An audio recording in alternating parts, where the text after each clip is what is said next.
I spent years inside the intelligence system watching how language, when weaponized for politics, becomes a substitute for analysis. When President Trump declared that the United States was locked and loaded and ready to rescue Iranian protesters, I recognized the pattern immediately. This was not an intelligence judgment. It was performative signaling aimed at a domestic audience, amplified by media outlets eager for confrontation and divorced from the realities inside Iran. Iran is not an opaque mystery to U.S. intelligence. We have decades of reporting on its internal security apparatus, its protest suppression mechanisms, and its elite cohesion. Nothing about sporadic street protests, even courageous ones, indicates imminent regime collapse. I watched similar claims made during the Green Movement in 2009, again in 2017, and again in 2019. Each time, analysts who understood Iran warned that the regime retained coercive dominance. Each time, those warnings were drowned out by political wish casting. The intelligence failure here was not lack of data, it was distortion through narrative. Economic hardship in Iran is real. Sanctions have hurt ordinary people far more than decision makers. Inflation, currency collapse, and budget shortfalls are measurable facts. But intelligence analysis is about causation and consequence, not grievance counting. Iranian security services have proven repeatedly that they will use lethal force without hesitation. Pretending that a presidential threat from Washington alters that calculus ignores decades of evidence. Strategically, this kind of rhetoric creates two dangerous illusions. First, it convinces protesters that external rescue is coming when it is not. I have seen the human cost of that false hope. Second, it signals to Tehran that U.S. decision-making is driven by emotion and optics rather than calibrated deterrence. That does not weaken adversaries, it sharpens them. The hard lesson intelligence professionals learn early is that words do not substitute for power, and power does not function without credibility. When threats are issued without intent, capability, or follow-through, they erode deterrence rather than strengthen it. What collapsed here was not Iran's regime. It was the integrity of the American strategic narrative, once again inflated beyond what intelligence could honestly support.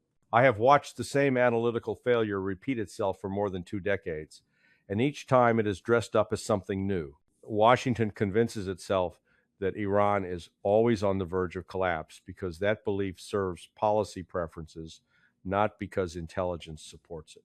The illusion is manufactured through selective reporting, media amplification, and the quiet sidelining of analysts who point out inconvenient facts. Protests in Iran are real, and the courage of those who participate in them is undeniable.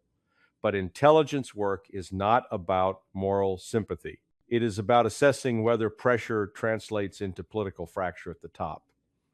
In Iran's case, it almost never does. The distortion begins with scale. Demonstrations involving thousands are framed as national uprisings in a country of over 80 million people. Security force defections are assumed rather than confirmed. Chants are treated as indicators of regime legitimacy erosion rather than momentary expressions of anger.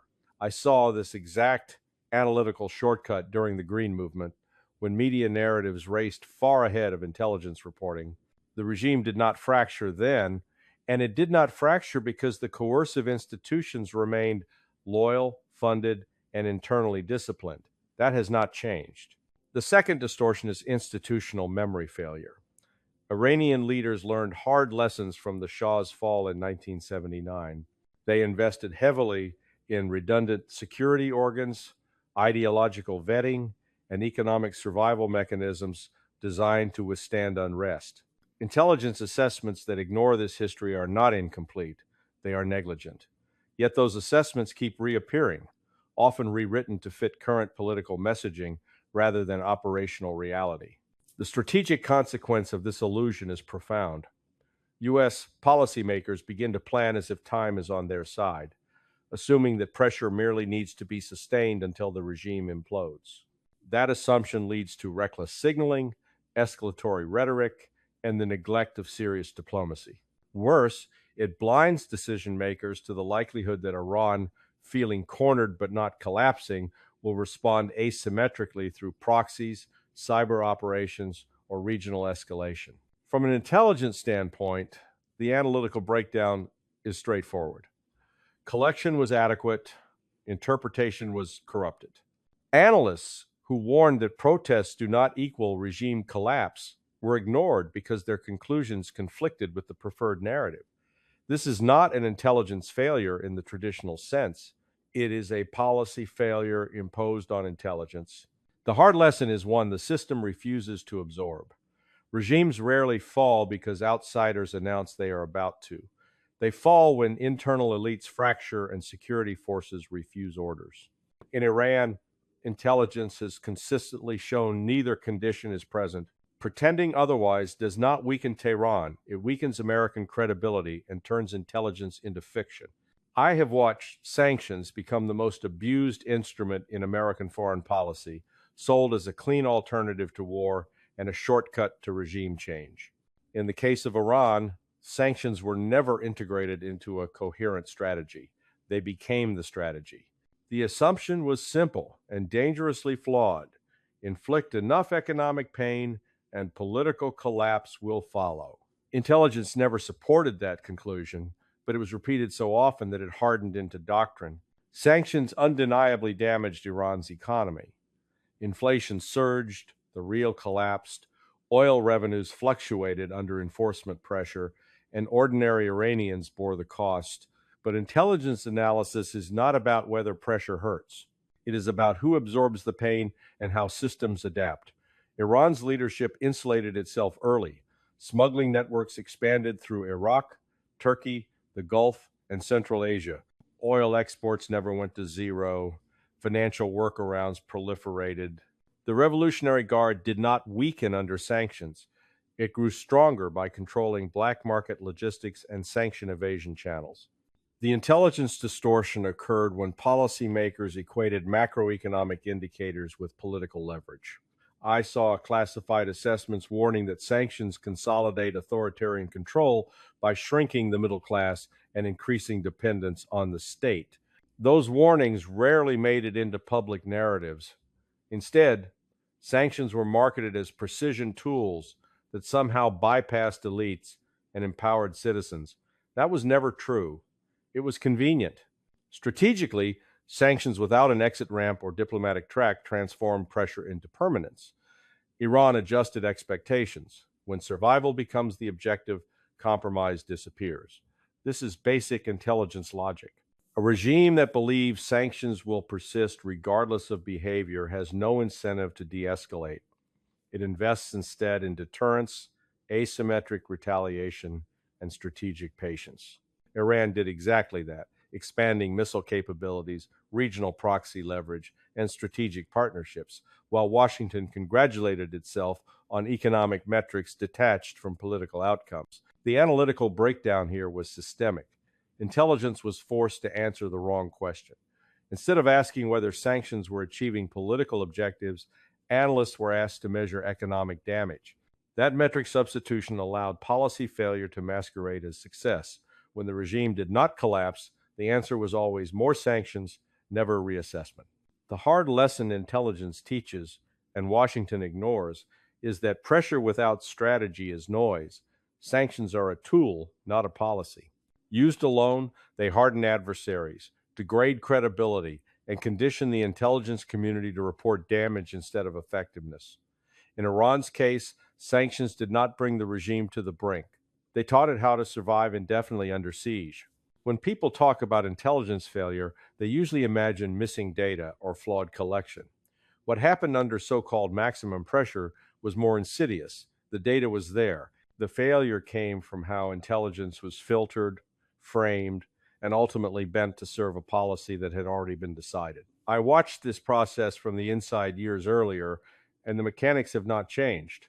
Intelligence was no longer asked to test assumptions, it was asked to validate them. Maximum pressure was built on a premise that Iran was economically brittle, politically fragile, and strategically isolated.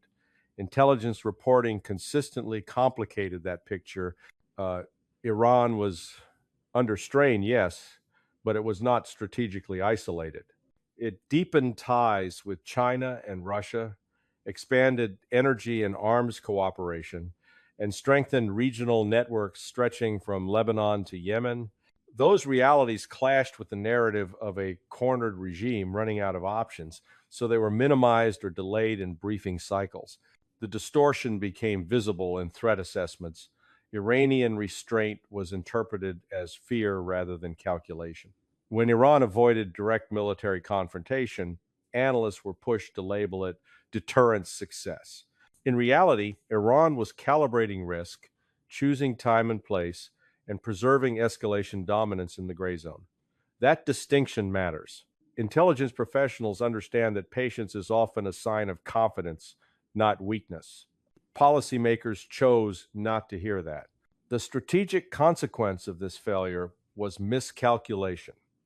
U.S. decision makers began to believe they could raise pressure indefinitely without triggering significant retaliation. That belief ignored decades of intelligence on Iranian doctrine, which emphasizes indirect response, deniability, and attritional cost imposition. The result was a series of regional incidents that surprised Washington, but should not have surprised anyone who read the intelligence honestly. Analytically, this was a classic case of politicization, not crude falsification, but subtle shaping. Language softened here, caveats buried there, worst case scenarios for Iran elevated, while worst case consequences for the United States were downplayed. Intelligence became an accessory to narrative management rather than a check on it. The hard lesson is one the intelligence community has learned before and forgotten again. When policy leads intelligence, reality eventually intrudes, and it does so violently.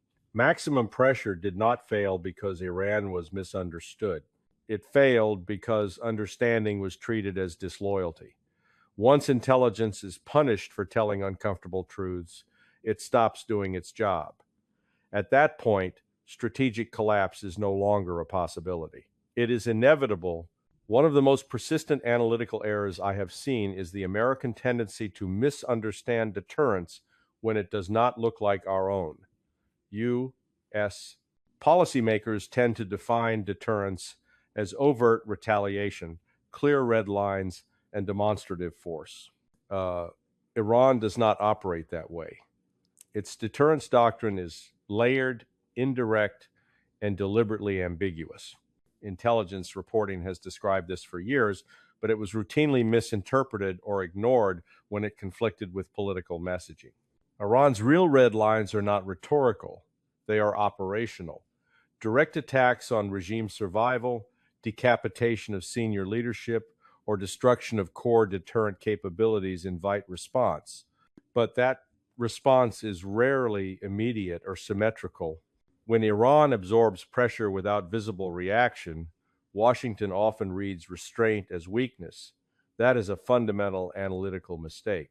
From an intelligence perspective, delayed retaliation is often the most dangerous form because it preserves initiative and plausible deniability. During the period of escalating rhetoric, including public threats that the United States was locked and loaded, Iran adjusted its posture rather than panicking.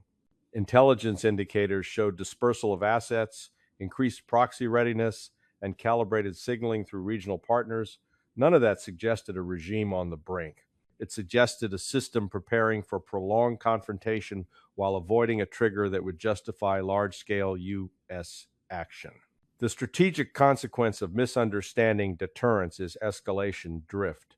Each side believes it is deterring the other, while in reality both are moving closer to collision. U.S. officials believed Iran would back down. Iran believed the United States lacked political appetite for sustained conflict. Both assessments were partially correct and dangerously incomplete. Intelligence exists to illuminate that gray space. Instead, it was used to reinforce confidence rather than caution. The analytical breakdown here was cultural as much as institutional. American analysts are trained in mirror imaging more than they like to admit. When adversaries do not respond the way we would, we assume irrationality or fear. In Iran's case, restraint was strategic discipline, not paralysis. That distinction matters because it determines whether deterrence stabilizes or corrodes. The hard lesson intelligence teaches is that deterrence fails fastest when one side convinces itself it understands the other better than it actually does. Iran's red lines were never secret. They were simply inconvenient. Ignoring them did not make the region safer. It increased the probability of miscalculation while eroding U.S. credibility as a rational actor. By the time the rhetoric peaked and the promised consequences failed to materialize, the damage was already done. What collapsed was not a single policy toward Iran, but the broader American strategic narrative that had sustained U.S. influence for decades. Intelligence professionals understand that credibility is cumulative. It is built slowly and lost quickly. When words consistently outrun action, allies notice, adversaries adapt, and neutral states recalibrate. I watched this erosion unfold in real time. U.S. officials spoke in absolutes about red lines, regime fragility, and imminent consequences. None of it aligned with observable outcomes. Iran did not collapse. Its leadership did not fracture. Its regional posture did not retreat. Instead, other governments drew their own conclusions. They saw an American system that talked loudly, sanctioned aggressively, but hesitated when escalation carried real costs. That perception matters far more than any press release. From an intelligence standpoint, narrative collapse is measurable. Allies began hedging, diversifying security relationships, and questioning U.S. staying power. Adversaries tested boundaries more confidently, operating just below thresholds they judged Washington unwilling to cross. Even partners who shared U.S. concerns about Iran quietly adjusted their expectations, no longer assuming that American threats would translate into sustained action. The analytical failure here was self-inflicted. Intelligence assessments warning about credibility erosion existed. They were often framed as secondary effects buried behind short-term tactical gains. But credibility is not a tactical variable. It is strategic capital.